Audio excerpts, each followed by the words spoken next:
Nada.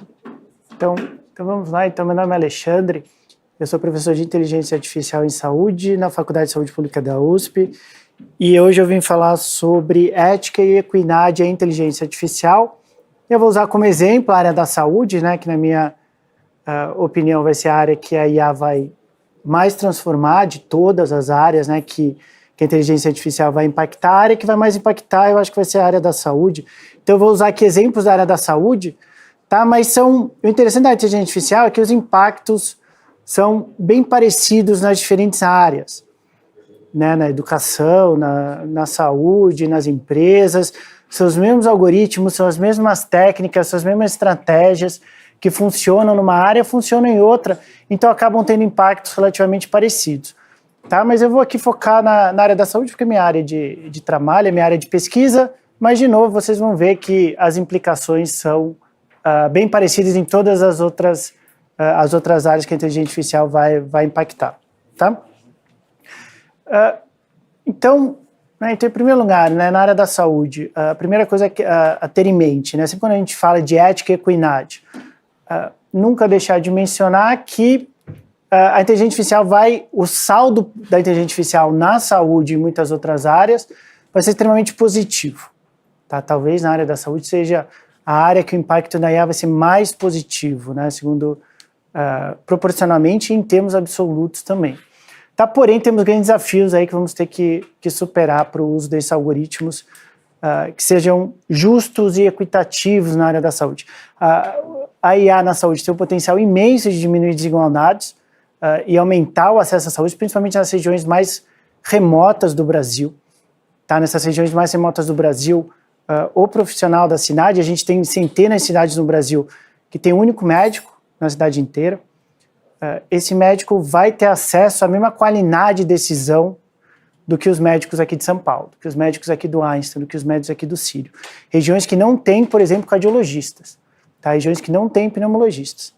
Tá? Em breve esse médico dessa região vai acabar tomando decisões muito parecidas às dos cardiologistas aqui do Einstein, do Sírio, os pneumologistas aqui do Einstein, do Sírio. Então o potencial que a gente tem nesses algoritmos de diminuírem desigualdades em saúde é imenso. Tá? E melhorarem o acesso à saúde nas regiões mais remotas do Brasil é imenso. Tá? Então isso é sempre importante, né, de deixar claro quando a gente fala de ética, não parece que a gente está dando a entender que esses algoritmos, o impacto desses algoritmos vai ser negativo. Não, o impacto desses algoritmos vai ser extremamente positivo. Mas precisamos mitigar os possíveis impactos negativos.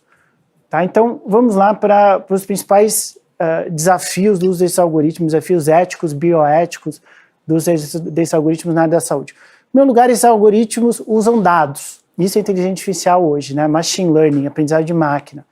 São algoritmos, máquinas, computadores que aprendem a tomar decisões inteligentes a partir de exemplos. Eles aprendem regras de decisão a partir de dados, a partir de exemplos. E os exemplos vêm de humanos, tá? Vêm de dados humanos, muitas vezes com preconceitos embutidos dentro desses dados. Na área da saúde, né, assim como a maioria das outras áreas, decisões preconceituosas são tomadas todos os dias. Isso está embutido nos dados.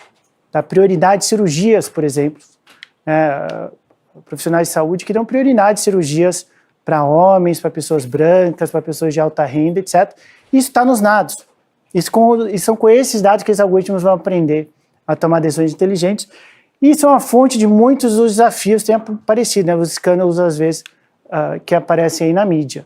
Por exemplo, teve casos famosos, né? Por exemplo, o algoritmo da Amazon, que auxiliava o RH da Amazon a contratar novos funcionários e dava prioridade para homens, né? Dada a mesma qualificação de homens e mulheres, e dava prioridade para contratar homens. Aí foi-se tentar entender por quê, né? E era porque o RH da Amazon fazia isso há décadas, tá? Há anos e anos, dando prioridade de contratação para homens. Isso está nos dados, tá? E os algoritmos replicam esses dados. Tá? Então a gente corre o risco, né? O primeiro grande risco é de os algoritmos replicarem os preconceitos humanos, tá? Que é exatamente o que a gente não quer com a chegada da inteligência artificial. A gente quer superar esse histórico de decisões preconceituosas humanas, mas os dados têm preconceitos humanos embutidos neles. Tá? Então a primeira coisa a ficar atento. Segundo motivo de possíveis vieses, né, nos algoritmos. amostragem desproporcional entre os grupos. Tá? Então, para quais grupos hoje temos muitos dados? De pessoas ricas. Tá? Seja na educação de alunos ricos, seja na saúde de pacientes ricos. São os tipos de pessoas que se coletam dados há mais tempo. Tá? Então, existem mais dados desses grupos para os algoritmos aprenderem. Então, você corre o risco do quê? Desses algoritmos tomarem decisões muito boas, muito inteligentes, para alunos ricos, para pacientes ricos, porque é os dados que esses algoritmos têm para aprender. Enquanto para pacientes pobres, alunos pobres, você tem menos exemplos, menos dados, os algoritmos acabam tomando decisões piores, nesse caso não preconceituosas necessariamente, mas simplesmente porque tem menos exemplos, tem menos dados desses subgrupos, porque historicamente são os grupos que temos menor coleta de dados. Então, esses são provavelmente os dois principais motivos para algoritmos tomarem decisões enviesadas. Primeiro, só retomando, questão de dados vêm de humanos, e humanos são preconceituosos. Tá? Primeiro motivo, a maioria dos preconceitos dos algoritmos vem desse problema. E o segundo motivo é que temos menos dados para os pacientes mais vulneráveis, né? Ou para alunos mais vulneráveis. Tá? E um terceiro motivo, né, que a gente espera que seja menos frequente, é os próprios pesquisadores forçarem os algoritmos a tomar decisões preconceituosas, né, a favor do seu grupo, né, da sua ideologia, etc. Tá? Então, 3 grandes motivos pelos quais algoritmos podem tomar decisões preconceituosas. O importante a ter em mente aqui é que o algoritmo não cria preconceito, que não existe nos dados. Seres humanos criam, tá? Seres humanos criam preconceitos que não existem nos dados. Tá? O algoritmo não cria novos preconceitos. Na pior das hipóteses, ele vai repetir os preconceitos que estão nos dados, eles não criam novos. Qual que é o lado positivo disso, do uso de algoritmos? É que algoritmo a gente consegue corrigir. Consegue identificar o preconceito e corrigir o preconceito. Vai tentar corrigir um humano preconceituoso. Boa sorte. Tá? Enquanto em algoritmo a gente consegue identificar e corrigir, porém, podem ter preconceitos embutidos. O desafio é a gente identificar e corrigir. E existe uma grande complexidade para garantir que esses algoritmos sejam justos. Né? Então, por exemplo, né, voltando aqui para a área da saúde, você pode ter diagnósticos sistematicamente errados para os grupos que o algoritmo não deveria errar, né, os grupos vulneráveis, por causa daqueles motivos que nós falamos lá atrás, preconceitos embutidos ou menor número de exemplos para esses subgrupos. Será que os médicos confiam quando o modelo está errado, que a gente chama de viés de automação? Nós temos viés de automação e viés de rejeição, tá? Dos profissionais de saúde ou educadores rejeitarem algoritmos, o auxílio dos algoritmos, quando não deveriam, que é o viés de rejeição, ou aceitar mesmo quando está errado o viés de automação. Tá? Eu costumo usar bastante o exemplo do Waze, né, que é o aplicativo de trânsito, né, acho que todo mundo aqui que anda de carro usa o Waze, tá? E o Waze funciona e funciona bem, mas é muito importante ter consciência do funcionamento desse Waze e saber quando encontra o Waze, e saber quando encontra nos momentos certos, não cair no viés de automação nem no viés de rejeição. Não sei se já andaram com um motorista de Uber que é muito bom. Tá? O que diferencia um motorista muito bom hoje é aquele que sabe contra o algoritmo, sabe aceitar o algoritmo na hora certa e sabe olhar para o algoritmo e falar, me mandou pela Rebouças, Rebouças está sempre parada, eu não vou seguir o Waze.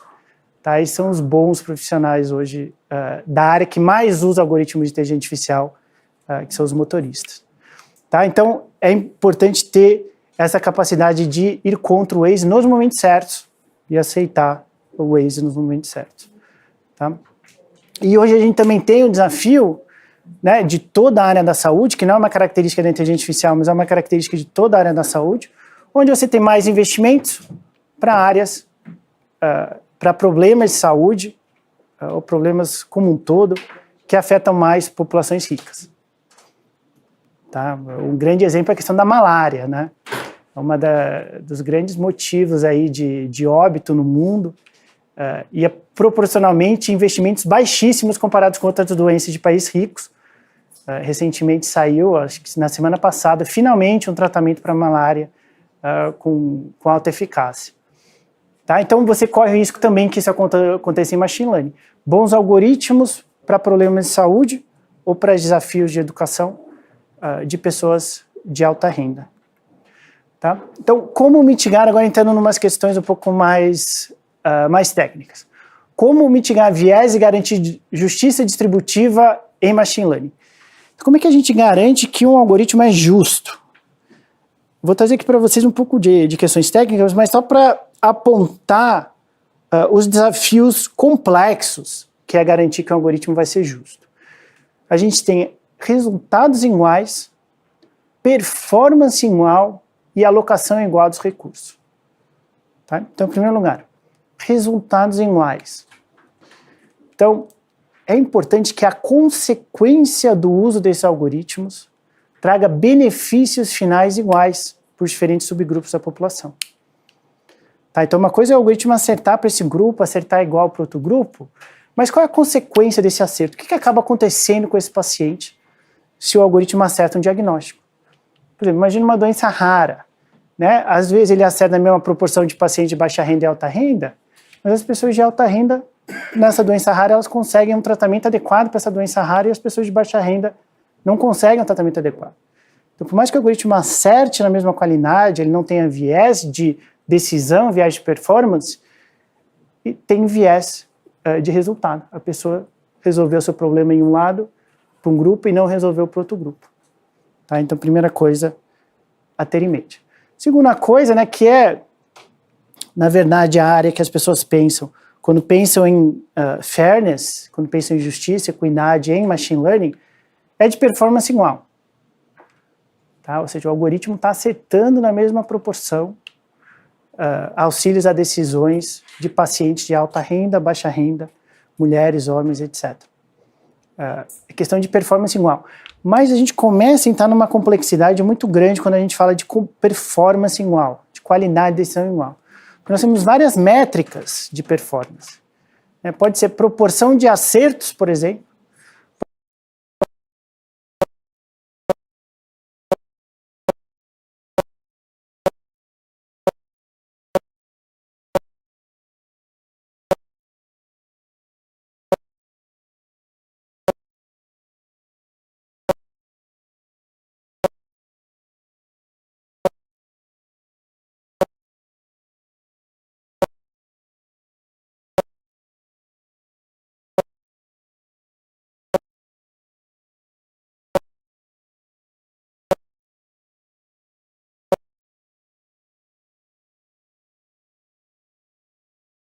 Mesmo? Será que entre elas 25% desses pacientes tinham esse problema mesmo? Né? Ou seja, acertar a probabilidade de ocorrência de um evento, tá? Versus acertar sim e não.Esse é o diagnóstico, esse não é o diagnóstico. Tá? Então a gente entra num grande desafio, porque se você melhora uma métrica para uma população, você muito provavelmente vai piorar uma outra métrica. Existe um trade-off entre as diferentes métricas, ou seja, o quanto eu estou acertando os casos positivos e quanto eu estou acertando os casos negativos. Se eu forço o algoritmo a acertar mais os positivos, ele vai errar mais os negativos, ele vai jogar muita gente para o positivo, tá? E vai errar muita gente que ele fala positivo, vai encontrar muitos dos positivos, mas vai acabar exagerando na hora de falar positivo e vai botar muitas pessoas nos negativos entre os positivos. Então existe uma grande complexidade de garantir que os algoritmos vão ter a mesma qualidade preditiva por causa das diferentes métricas possíveis. Tá? E mesmo a performance, então mesmo que o algoritmo acerte na mesma proporção para pacientes de baixa renda e alta renda, homens, mulheres, jovens, idosos, etc., isso não significa resultados iguais, tá? Como a gente viu antes. Tá? O algoritmo está acertando da mesma forma, mas as consequências desses acertos são diferentes. Um tipo de paciente vai conseguir o tratamento, outro não vai. Então não adianta muita coisa esse algoritmo está acertando para essa doença rara que exige esse medicamento que esse paciente não vai conseguir. Tá? Então ele está acertando a mesma qualidade, mas o impacto desse algoritmo está sendo desigual. Tá? Porque a população que ele está acertando, se tiver alta renda o problema é resolvido, se tiver baixa renda não é resolvido. Tá? E se você forçar que as predições de modelo tenham o mesmo desempenho, então imaginem todos os grupos que a gente pode identificar como vulneráveis numa população. Mas você pode entrar num buraco que você vai adicionando grupos e grupos e grupos vulneráveis, onde você tem que garantir que esse algoritmo vai ter uma boa performance. Começa a ficar uma tarefa impossível. Tá? E, em último lugar, a alocação dos recursos. Tá? Então, às vezes, você pode acertar mais, ter resultados parecidos desse acerto, mas você está alocando recursos de forma diferente. Tá? Você está acertando mais para esse grupo que vai procurar tratamento, que vai processar, por exemplo, o SUS para garantir esse medicamento. Tá? Ou seja, você vai alocar recurso do SUS, né? E doenças raras acontece muito isso. Tá? Você tem um tratamento que é muito caro, um medicamento que é muito caro, que não está disponível naturalmente do SUS. Quem acaba conseguindo esse medicamento é o paciente de alta renda que processa o SUS para ter acesso a esse medicamento. Então você acabou gerando uma alocação diferente, mesmo que os outros estejam todos cobertos, mesmo que o resultado seja parecido, mesmo que a performance do algoritmo seja parecida entre subgrupos, você acabou entregando mais recursos para um subgrupo, nesse caso, de pacientes com maior renda. Tá? Então, são esses todos os desafios, né? Então não temos, né, uma solução para todos esses problemas éticos. O que eu queria trazer aqui para vocês era um pouco disso. Então, mapear um pouco dos desafios e mostrar profundidade técnica, tá? Porque às vezes a gente fica apenas na teoria, né, que esses algoritmos vão ser justos, equitativos, etc. Mas na hora que a gente começa a se aprofundar nos desafios técnicos, a gente começa a ver o tamanho, né, e a profundidade desse problema que a gente tem em garantir que esses algoritmos sejam equitativos e sejam éticos. Tá? E é uma coisa que a gente tem trabalhado no nosso laboratório, que é o LabDAPS, Laboratório de Big Data e Análise Preditiva em Saúde, da Faculdade de Saúde Pública da USP, onde fazemos várias divulgações científicas, entre podcasts, temos nosso próprio podcast, temos os nossos cursos online, nossas disciplinas gratuitas no YouTube, tudo isso para tentar divulgar a área de inteligência artificial, a área de machine learning, e as complexidades e a necessidade de mais pessoas virem para a área. Então, essas são as nossas redes, se alguém tiver interesse em se aprofundar mais. O nosso foco é na área da saúde, né, machine learning em saúde, mas como eu falei para vocês, os desafios são bem parecidos em todas as áreas, são as mesmas técnicas, os mesmos algoritmos que a gente usa, que o Waze usa, que o Instagram usa, que o Netflix usa, são os mesmos algoritmos, as mesmas técnicas que a gente usa na área da saúde, e aí a gente acaba tendo desafios muito parecidos, né, na saúde, na educação, na indústria, nas empresas. Então a gente tenta fazer essa divulgação, mas em saúde, mas são aplicáveis em todas as outras áreas. Acho que meu tempo acabou. Obrigado, pessoal.